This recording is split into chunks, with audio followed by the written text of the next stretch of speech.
Shalom. Hari ini saya akan menyampaikan firman Tuhan dengan judul Kasih dalam Keluarga. Mari bersama saya kita akan buka Alkitab dari surat Kolose pasal 3 ayat 14 dan ayat 15. Dan di atas semuanya itu kenakanlah kasih sebagai pengikat yang mempersatukan dan menyempurnakan. Hendaklah damai sejahtera Kristus memerintah dalam hatimu. Karena untuk itulah kamu telah dipanggil menjadi satu tubuh dan bersyukurlah.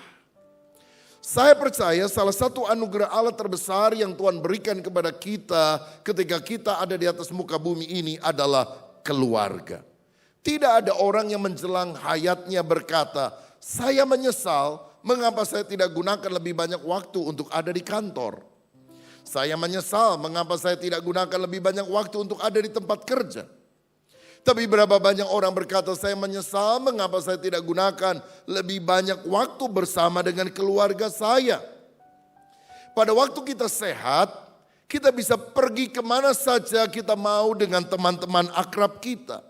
Tapi pada waktu kita sakit, siapakah yang mendampingi kita? Bukankah keluarga yang senantiasa akan bersama-sama dengan kita pada proses tersebut? Itu sebabnya kita perlu memberikan waktu dan perhatian lebih banyak lagi kepada keluarga kita masing-masing. Itu artinya suami harus memperhatikan istri, istri harus memperhatikan suami, orang tua memperhatikan anak, anak memperhatikan orang tua, memperhatikan adik kakak, saudara-saudara, dan tidak bersikap acuh tak acuh kepada mereka. Saudara-saudara, Alkitab menunjukkan kepada kita beberapa contoh dari keluarga yang hidup berkenan kepada Tuhan. Keluarga Nuh misalnya.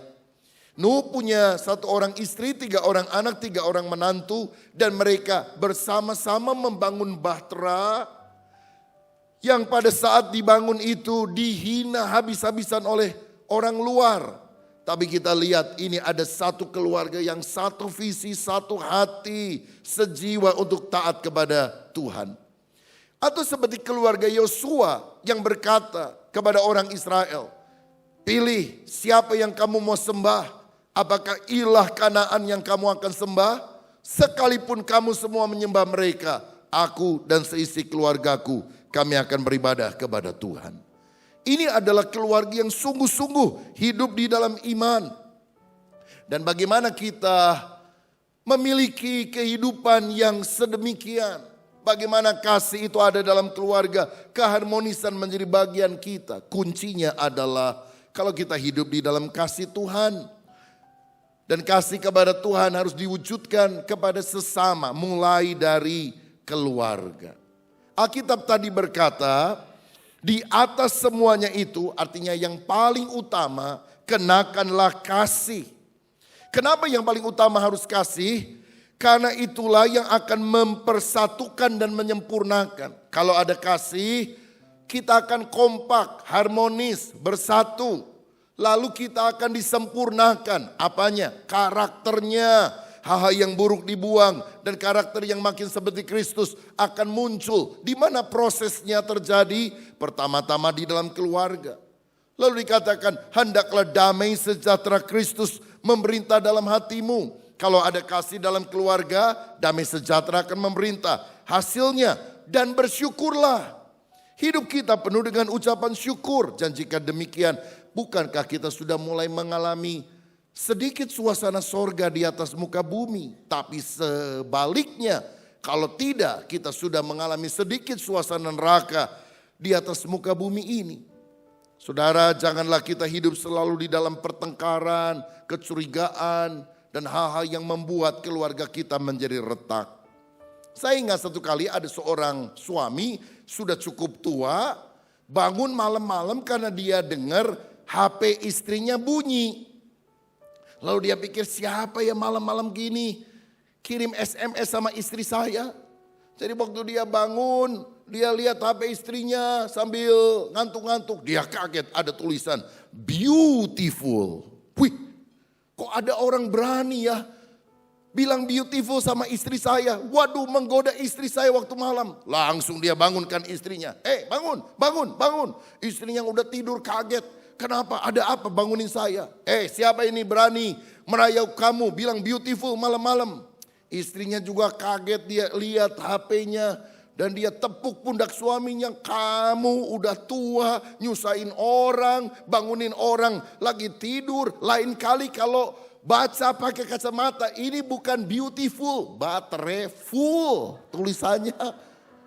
Saudara-saudara, kadang-kadang kita mencurigai dan sebagainya. Padahal Tuhan mau kasih ada di dalam hidup kita. Nah, bagaimana supaya kasih itu nyata dalam keluarga? Ada dua hal yang saya mau bagikan pada sore ini. Yang pertama, kita harus memahami kebutuhan pasangan. Dalam Filipi 2 ayat 4 dikatakan demikian. Dan janganlah tiap-tiap orang hanya memperhatikan kepentingannya sendiri, tetapi kepentingan orang lain juga. Kalau nikah itu hanya untuk memuaskan keinginan diri sendiri, maka kebahagiaan menjauh. Tapi coba kalau suami memikirkan kebahagiaan istri, istri mencoba memikirkan kebahagiaan suami, jauh lebih bahagia kehidupan ini. Nah, saudara, kita harus memahami kebutuhan pasangan. Jika demikian, apa kebutuhan wanita dan apa kebutuhan pria? Mari kita belajar. Yang pertama saya lihat, kebutuhan wanita yang paling utama ialah kasih. Efesus 5 ayat 25 berkata begini. Hai suami, kasihilah istrimu sebagaimana Kristus telah mengasihi jemaat dan telah menyerahkan dirinya baginya. Wanita itu adalah makhluk yang membutuhkan cinta kasih. Wanita adalah makhluk yang ingin disayang, dimanja, diperhatikan, dipuji-puji, disanjung-sanjung. Dia tidak mau dikerasi dengan kata-kata kasar, apalagi ada KDRT, kekerasan dalam rumah tangga. Coba kalau seorang suami bisa bilang gini kepada istrinya, Mam, aku pengen kalau bisa setiap hari itu Selasa. Kenapa Selasa?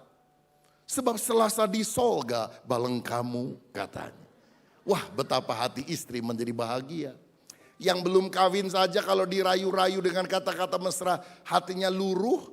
Ada yang bilang gini, ada orang bilang anggur lebih enak dari apel. Tapi buat saya apel lebih enak dari anggur. Karena saya lebih suka diapelin daripada dianggurin.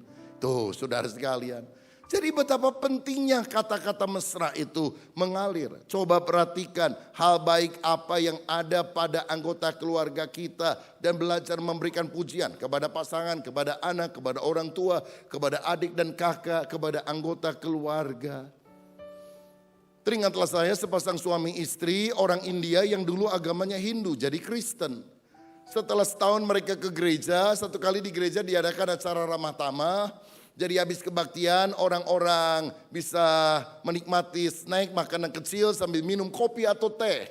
Lalu pendeta juga ikut bergabung di dalam suasana kebersamaan itu. Dan waktu pendeta lagi jalan kiri kanan dia lihat ibu orang India ini dan dia tanya, Bu, boleh saya tanya, Anda hampir setahun ya ke gereja jadi Kristen? Iya Pak Pendeta. Kira-kira ada perubahan gak dalam keluarga Anda? Oh ada Pak Pendeta. Perubahannya apa? Suami saya sejak kita jadi Kristen tidak pernah memuji saya lagi Pak Pendeta. Kok begitu? Salah itu. Mestinya tambah memuji dia. Ya gak tahu Pak Pendeta. Suami Anda mana? Tuh di sebelah sana lagi ngambil kue. Oke, saya tanya. Lalu pendeta mendekati suami itu dan dia tanya, maaf Pak ya, Anda kan sudah setahun nih jadi Kristen. Kira-kira hidup dalam keluargamu berubah lebih baik atau tidak? Tadi saya sempat tanya sama istri, katanya Bapak sejak jadi Kristen tidak pernah memuji istri. Apa benar demikian? Betul sekali Pak Pendeta. Loh kenapa begitu? Mestinya Bapak kan lebih banyak puji istri Anda. Dia bilang, saya memang begitu Pak, dulu saya suka memuji istri saya. Tapi setelah saya jadi Kristen, saya buka Alkitab. Dan saya membaca Alkitab setiap hari. Dan saya temukan sebuah ayat yang berkata, jangan berdusta. Dan sejak itu saya tidak pernah puji istri saya. Karena dulu waktu saya lihat istri saya bilang, aduh kamu cantik. Padahal dia gak cantik. Aduh masakan kamu enak. Padahal cuma nyenengin dia. Tapi setelah saya lihat, waduh rupanya tidak boleh berdusta. Saya berhenti untuk memuji dia. Wah, pendeta terpaksa harus menjelaskan lagi makna ayat ini supaya tidak menjadi salah paham, disalah pengerti oleh pasangan tersebut. Saudara kasih, yang berupa perhatian, pujian, penghargaan adalah kebutuhan seorang wanita. Yang kedua, wanita itu membutuhkan komunikasi. Komunikasi yang terbuka. Kenapa wanita butuh komunikasi? Sebab menurut penelitian, dari sejak bayi gerakan mulut bayi perempuan lebih banyak dari gerakan mulut bayi laki-laki. Emang pembawaan sudah ada dari sana. Ada sebuah survei menunjukkan seorang pendeta kalau tidak sedang khotbah mengucapkan 3.420 kata setiap hari. Nggak terlalu banyak ngomong, mungkin banyak berdoa merenungkan firman Tuhan. Seorang prajurit di asrama mengucapkan 7.420 kata. Seorang pelajar di sekolah mengucapkan 8.760 kata. Tapi seorang istri mengucapkan 15.300 kata. Dan rekor dipecahkan oleh ibu mertua 19.800 kata. Saudara-saudara, memang wanita itu suka ngomong. Masalah muncul di dalam hubungan suami istri karena kebanyakan istri berpikir dia butuh ngobrol pribadi dengan suaminya 45 sampai 60 menit setiap hari.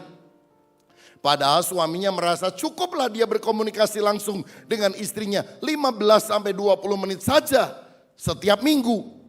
Nah, karena itulah persoalan timbul. Saya bisa paham kalau suami apalagi dia kerjanya itu yang banyak ngomong seperti salesman lah. Dari pagi sampai malam ngomong, menjual produknya, belum tentu laku juga.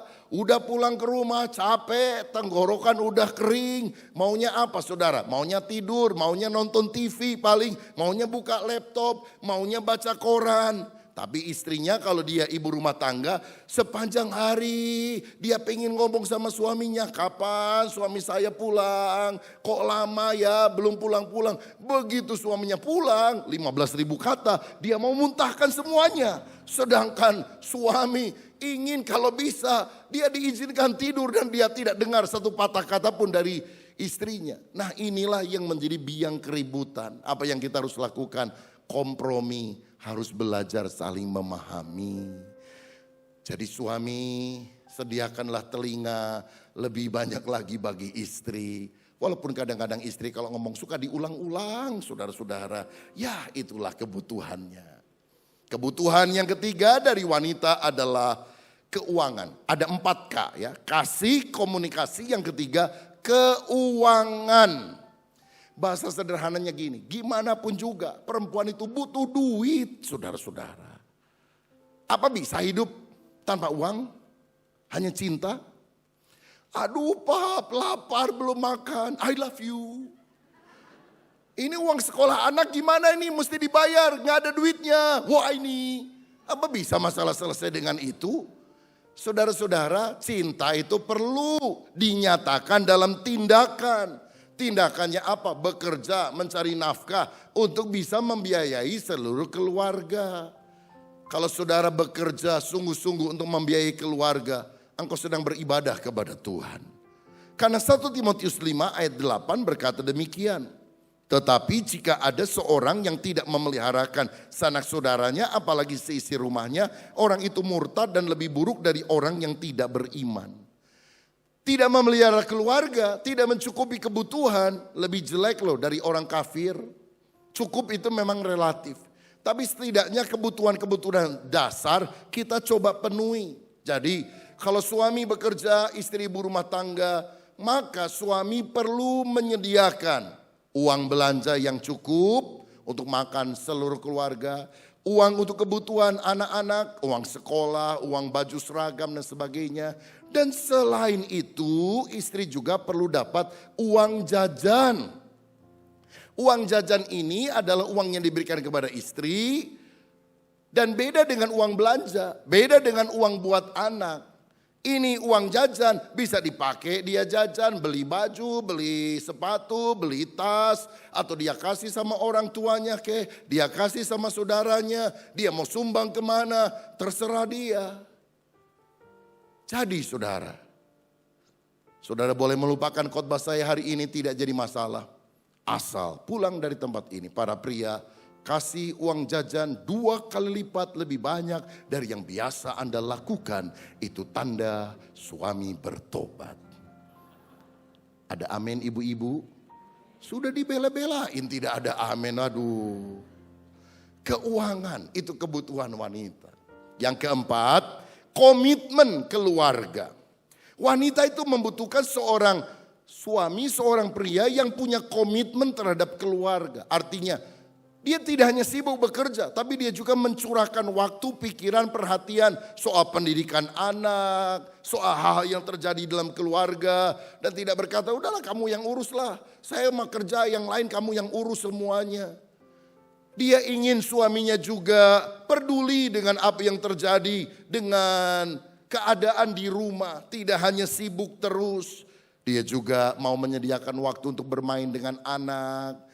Bisa mengajak istri makan di luar bersama tanpa gangguan orang lain. Dan kalau ada libur, dia merancangkan liburan bersama dengan keluarga. Saudara, hidup itu gak cuma bahagia kalau cari duit aja terus. Buka toko aja terus. Saya lihat nih orang Tasik ya. Tiap hari buka toko, rasanya sukacitanya ada di sana, saudara. Memang kita perlu uang, perlu hidup. Tapi coba belajar sama saudara sepupu kita. Bulan puasa, sebulan lo bisa tutup. Orang Kristen, Paskah buka, Natal buka, semua buka, saudara. Jangan-jangan kalau naik sorga, saudara juga buka toko di sorga. Saya curiga, saudara sekalian.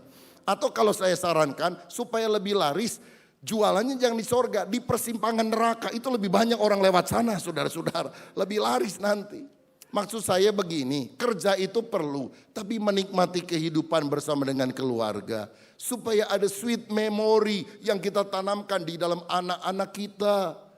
Apalagi sebetulnya kalau kita mau merancang waktu dengan baik. Bisa kok diatur, pepergian, liburan.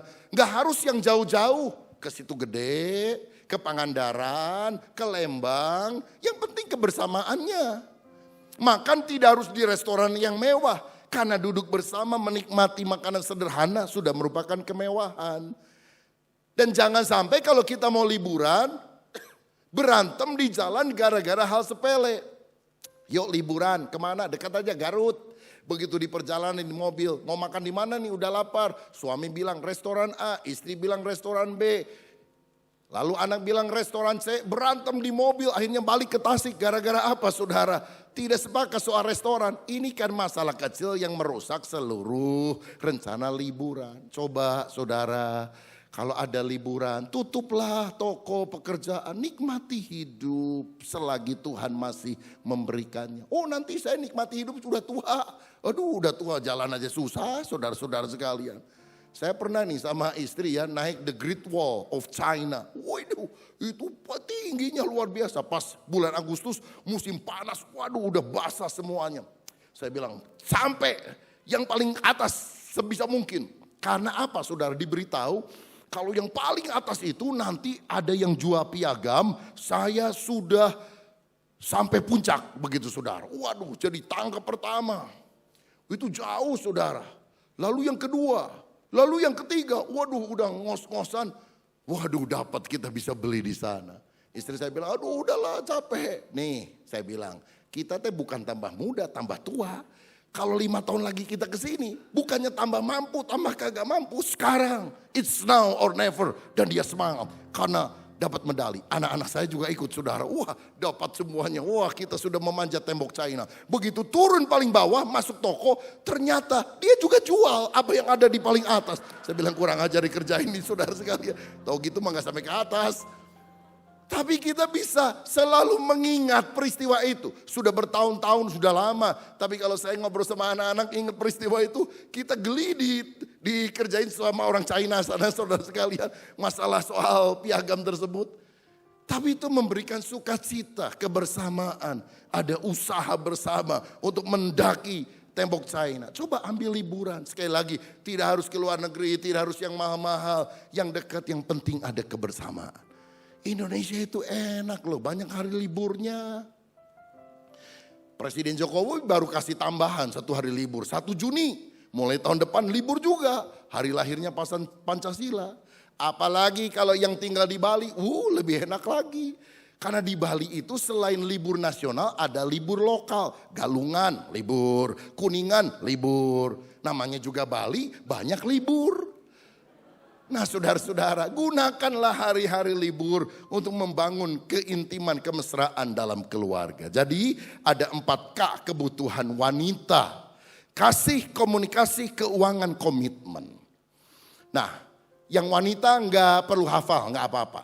Lupa juga nggak apa-apa. Tapi yang pria harus hafal, saudara sekalian. Karena ini yang dibutuhkan seorang wanita. 4K. Boleh para pria yang sudah nikah atau belum mengucapkan 4K ini bersama saya? Oke? 1, 2, 3. Kasih, komunikasi, keuangan, komitmen. Sudah cukup keras belum wanita? Belum? Ulang sekali lagi saudara sekalian. Mari seluruh pria mengucapkan. 1, 2, 3. Kasih, komunikasi, keuangan, komitmen. Nah sekarang gilirannya kita mulai mengetahui apa kebutuhan pria. Nih wanita dengar baik-baik. Yang pertama ada 4D sekarang. Kalau tadi 4K bagi wanita, sekarang 4D bagi pria. Pertama, kebutuhan pria adalah dipuaskan secara seksual. 1 Korintus 7 ayat 3 dan 4.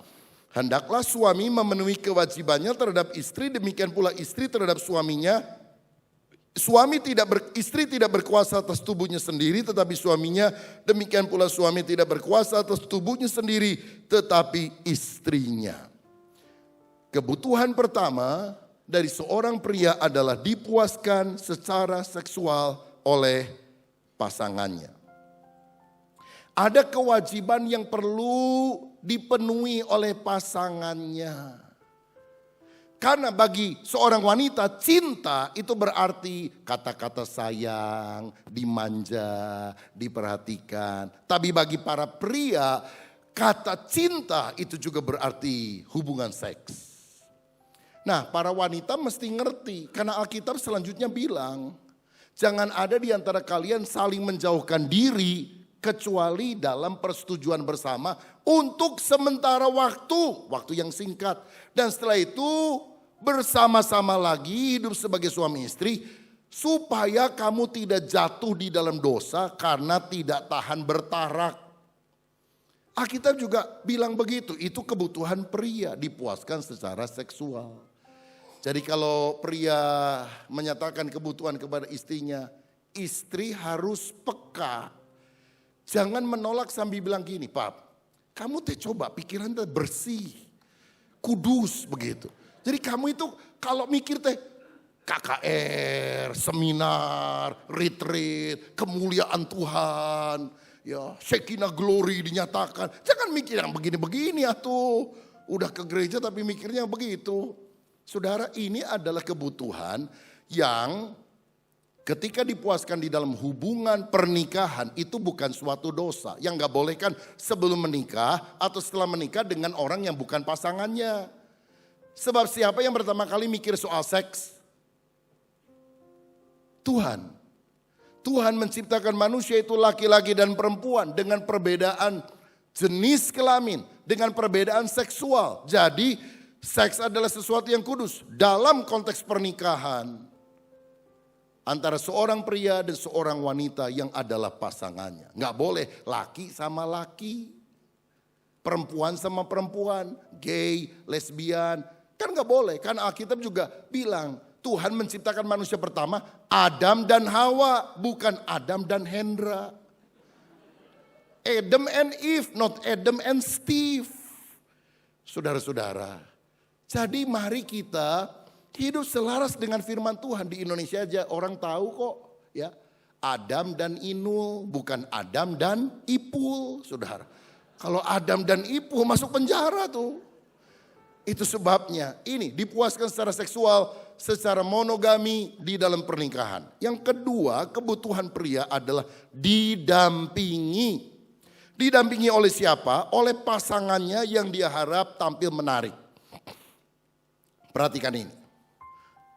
Wanita kalau pergi sendirian seringkali nggak terlalu masalah. Pria kalau pergi sendirian kadang-kadang dia agak kurang percaya diri. Terutama dalam menghadiri suatu pertemuan sosial yang sifatnya umum. Contoh begini, kalau mau pergi ke pesta, Pap, ayo pergi ke pesta yuk. Aduh capek, udahlah kamu sendiri aja, kata suami kepada istrinya. Tapi saya nggak ada temen, cari aja lah temen. Istri telepon sana sini, ayo dong sama saya. Suami nggak mau. Ada tuh yang mau nemenin saudara sekalian, temennya perempuan yang lain. Atau kalau nggak ada temennya, dia bilang nggak apa-apa deh, saya pergi aja sendirian. Nanti di restoran juga pasti ketemu sama teman-teman saya. Kalau suami jalan sendirian ke tempat pesta, rasanya ada sesuatu yang agak kurang begitu loh. Suami paling senang kalau di gereja didampingi oleh istrinya. Dan yang paling jelas kalau sakit. Kalau suami sakit, siapa yang dia minta untuk mendampingi? Istrinya. Walaupun sibuk, aduh masa gak sayang sama suami, dampingi dong. Tapi kalau istri lagi sakit, siapa yang suka mendampingi? Belum tentu suami, si bibi, saudara sekalian. Pak antarkan atuh, aduh riweh, udahlah si bibi. Tapi kan gak bisa. Kalau misalnya suami lagi sakit, aduh ma tolong anterin ke dokter. Alah jadi si bibi weh. Kan gak bisa saudara sekalian. Itu sebabnya suami itu memang ingin didampingi. Didampingi oleh siapa? Oleh pasangannya yang diharapkan tampil menarik. Itu sebabnya kalau suami pulang dari tempat kerja, dari kantor, dari manapun juga. Cobalah istri yang tahu kira-kira jam berapa suami akan pulang. Coba tampil lebih rapi sedikit, dandan lebih rapi dikit. Kan dandan itu bukan dilihat orang banyak terutama, tapi dilihat oleh suami. Lah ini suami pulang, disambut dengan roll rambut, tanduk yang begitu banyak. Baju juga daster, bukan bau minyak wangi, minyak angin, saudara-saudara. Daster udah belel, ada lobang-lobang, banyak ventilasinya katanya. Adem enak katanya. Loh, yang lihatnya kan kagak enak saudara. Karena itu belajarlah berdandan yang baik untuk suami. Sehingga kalau mendampinginya suami juga menjadi bangga. Yang ketiga, kebutuhan pria selain dipuaskan, didampingi adalah didukung. Pria adalah makhluk yang membutuhkan dukungan dari pasangan, dari keluarga, dari anak-anak, didorong, dimotivasi. Misalnya kalau dia baru dimaki-maki oleh bosnya di kantor, aduh dia tertekan, stres. Istri tepuk-tepuk pundaknya, ayo pap kamu pasti bisa. Apalagi kamu anak Tuhan, bersama Tuhan tidak ada yang mustahil. Wah ada kekuatan iman. Percayalah ibu-ibu, tepukan di pundak tidak terlalu jauh jaraknya dari tendangan di pantat. Tapi hasilnya akan sangat jauh berbeda. Karena suami itu senang didukung secara moral. Boleh saya tanya? Laki sama perempuan kuat mana? Casingnya kuat laki, ototnya lebih besar. Tapi isinya, kontennya, hatinya seringkali kuat perempuan. Alasannya apa? Bukti Alkitabiah. Alkitab bilang, aku akan menjadikan penolong yang sepadan untuk Adam. Jadi wanita diciptakan sebagai penolong. Mana lebih kuat? Penolong atau yang ditolong? Penolong. Jadi istri diciptakan lebih kuat untuk mendukung, menopang suaminya. Kata bahasa Ibrani, kata penolong berasal dari istilah ezer. Jadi istri harus jadi ezer, penolong bagi suaminya. Ezer, jangan salah baca, bukan herder, tapi ezer saudara-saudara. Lagi pula Adam diciptakan dari apa? Tanah. Hawa diciptakan dari apa? Tulang rusuk Adam. Mana lebih kuat, tanah sama tulang? Tulang lebih kuat. Buktinya wanita lebih kuat daripada pria. Coba ajak ke mall. Dari terbit matahari sampai tenggelamnya. Istri bisa jalan. Berjalan tidak lemah, berlari tidak lelah. Karena ada kekuatan seperti pada burung Raja Wali. Suami disuruh jalan keliling mall dari pagi sampai sore. Waduh mana tahan saudara. Bukti yang lain. Kalau istri itu bisa ngurus anak yang kecil-kecil 3-4 orang dari pagi sampai malam. Kuat dia. Suami coba suruh ngurus anak kecil 3-4 orang dari pagi sampai malam karena istrinya pergi keluar kota. Baru 3 jam udah bludrek dia saudara sekalian. Itu tandanya istri lebih kuat daripada suaminya. Jadi istri harus banyak mendukung. Lagi pula kalau ada iklan, jual jamu kuat. Yang suka beli jamu kuat siapa? Laki atau perempuan? Laki kan, itu berarti laki lemah. Jadi mesti minum jamu kuat. Ibu-ibu kan gak pernah minum jamu kuat. Dan yang paling jelas nih saudara ya. Orang kalau udah nikah suami istri, biasanya yang lebih panjang umur lakinya atau perempuannya? Menurut penelitian, perempuan lebih panjang umur dibandingkan dengan lakinya loh saudara. Jadi wanita lebih kuat daripada suami. Suami lebih cepat mati, istri lebih panjang umur. Jadi wanita, saya mau bilang gini, hidup berhikmat. Saudara mesti bisa, jangan semua tergantung sama suami. Suamimu gak ada, engkau gak tahu caranya ngatur ini itu. Waduh celaka saudara sekalian. Saudara mesti punya wisdom karena kemungkinan secara penelitian istri hidup sekian tahun lebih lama tanpa suaminya yang telah mendahului dia. Jadi mesti persiapan dari sekarang. Bukan mendoakan, tidak saudara. Tapi persiapan dari sekarang begitu. Dan lagi pula gini, kalau istri ditinggal mati oleh suaminya, pada umumnya wanita nggak kawin lagi. Lebih banyak wanita yang tidak menikah lagi. Tapi suami ditinggal mati oleh istrinya, kebanyakan kawin lagi atau tidak? Kawin lagi, itu tanda wanita lebih kuat. Dia bisa hidup sendiri, sedangkan pria tidak bisa. Nah tapi kalau dengar gini jangan wanita bilang gini, tuh bener kan? Istri itu setia, suami kagak setia. Tunggu dulu saudara. Karena kan tadi saya jelaskan ada kebutuhan seorang pria. Kebutuhannya apa? Didampingi. Kalau wanita nggak ada pendamping, dia bisa single fighter. Suami nggak ada pendamping, bingung dia saudara. Daripada linglung, ya udahlah kawin lagi aja. Karena ada yang mendampingi, ada yang ngurus kira-kira begitu. Lagi pula, kalau sudah mati nih, istri saya rasa lebih rela suaminya menikah dibandingkan kalau sudah mati, suami merelakan istrinya menikah dengan orang lain. Pria itu ada egoisnya saudara sekalian. Seorang suami satu kali sakit keras. Dan dia bilang, Mam, kalau aku mati, apakah engkau akan menikah lagi? Udahlah jangan ngomong mati, udah sehat aja. Enggak, rasanya aku gak kuat. Jadi aku mau tanya, kalau aku mau mati, kira-kira kamu nikah lagi gak sama orang lain? Enggak lah, gak akan nikah. Ah, bohong. Oke lah, gini aja. Kalau aku mati, kamu boleh nikah sama orang lain. Tapi dengan dua syarat. Syarat pertama, jangan nikah kalau tanah kuburanku masih basah. Kalau udah kering, udah lama gak apa-apa deh kamu nikah. Ya? Ya Pap. Yang kedua, tolong setiap hari kamu pergi ke kuburan saya, jangan bawa bunga. Tapi bawa air 1 ember dan siram setiap hari tanah kuburan saya. Itu sama artinya jangan kawin lagi sama orang lain saudara sekalian. Nah karena karena pria membutuhkan dukungan, maka wanita hadir untuk menopang, mendukung suaminya. Dan kalau itu terjadi, bukankah keluarga akan hidup di dalam kasih? Kebutuhan pria keempat adalah dihormati. Efesus 5 ayat 33. Bagaimanapun juga, bagi kamu masing-masing berlaku.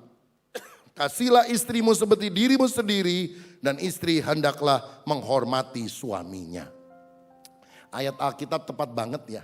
Istri harus dikasihi, suami harus dihormati.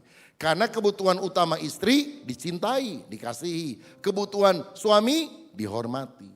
Jangan suka bandingkan suami dengan orang lain. Mas usaha dong, yang lain punya mobil kamu kok cuma motor saja. Itu menyakitkan hati saudara.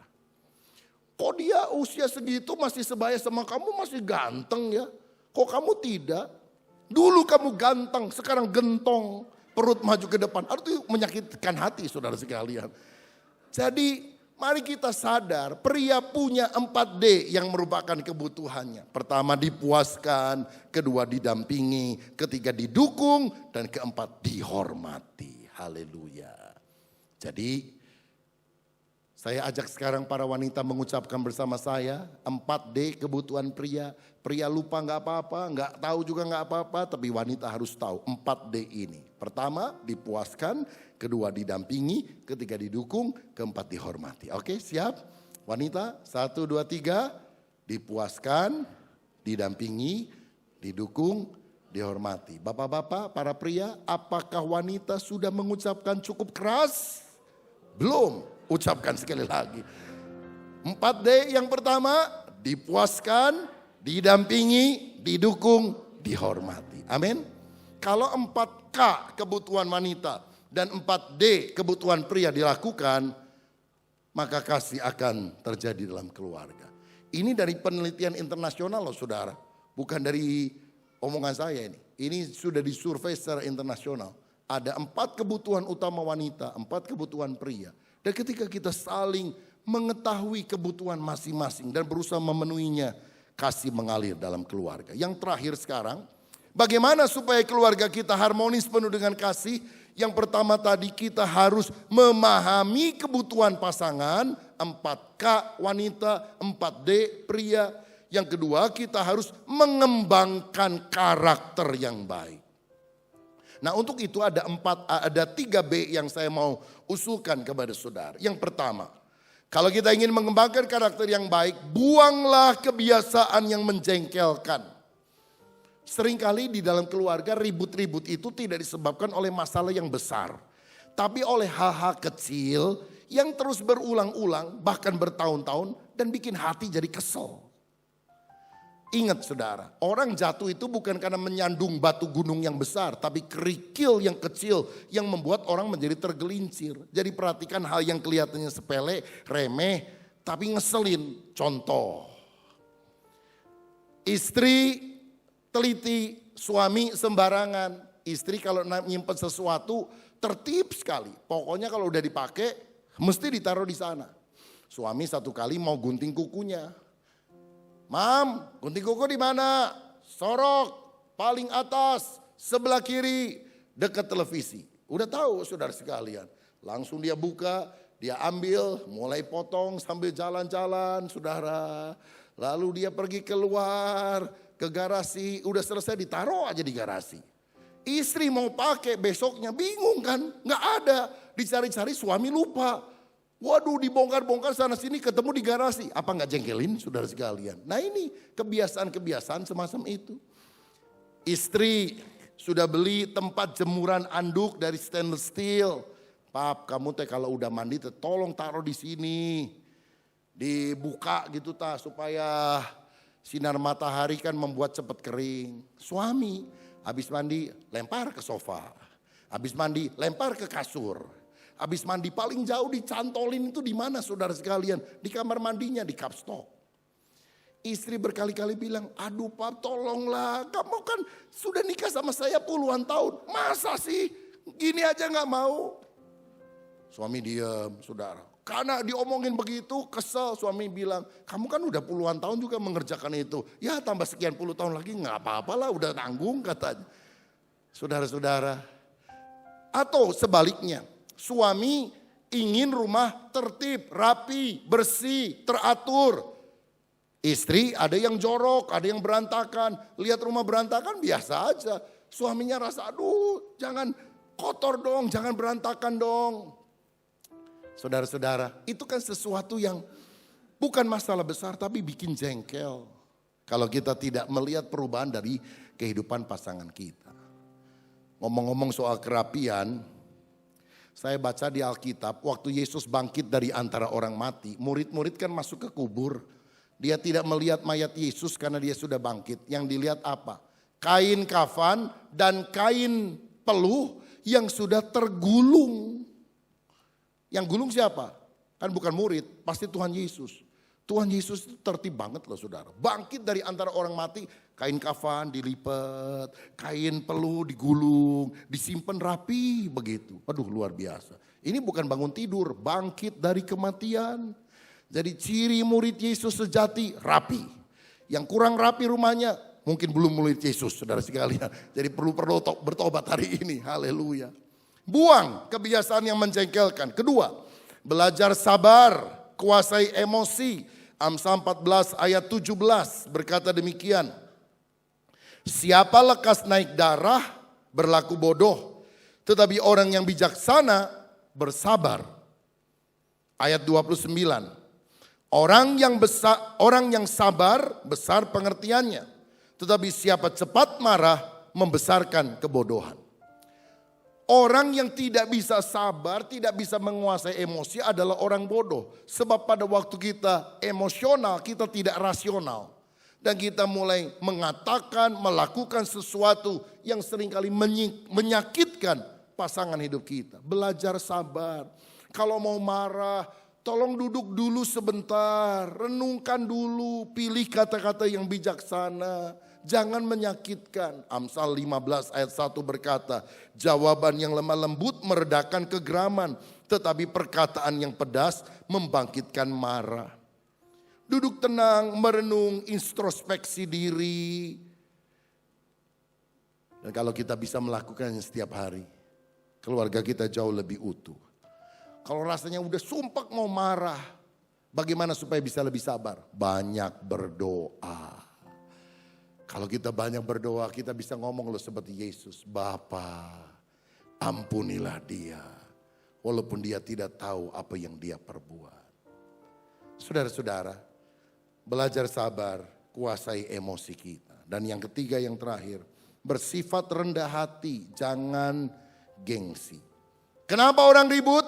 Karena gak mau kalah, ngomong gak mau kalah, pendapatnya gak mau disalahkan, tidak mau dikritik oleh pasangannya. Tapi ingat prinsip ini, orang yang dewasa mengusahakan perdamaian. Orang yang kekanak-kanakan mempertahankan egonya. Buat apa kita mempertahankan ego, tapi semuanya menjadi runtuh. Lebih baik kita minta maaf, berdamai, menghilangkan gengsi. Supaya kerukunan itu terjadi. Keluarga tidak terdiri dari suami dan istri yang sempurna. Semuanya ada kekurangan, kesalahan. Tapi terdiri dari pribadi yang rela saling memaafkan satu dengan yang lain. Saya salah, maafkan saya, ampuni saya. Dan kalau kita memang salah lalu minta maaf, tidak menghilangkan harkat diri kita. Justru orang lebih respect. Karena kita adalah orang yang fair, gentleman. Yang mengakui kesalahan dan berusaha memperbaikinya. Apakah kita bisa melakukan dengan kekuatan sendiri? Tentu tidak. Tapi ada Roh Kudus yang menguatkan kita. Dan kalau hari ini kita berkata, Tuhan mampukan saya. Memiliki kasih di dalam keluarga. Memahami perbedaan, kebutuhan pria dan wanita. Dan juga saya ingin mengembangkan karakter yang baik. Dengan membuang kebiasaan mencengkelkan, belajar sabar dan bersifat rendah hati. Saya percaya kasih Kristus akan mengalir dalam hidup kita. Tuhan Yesus memberkati kita semuanya. Amin. Mari kita berdiri bersama. Kita berdoa.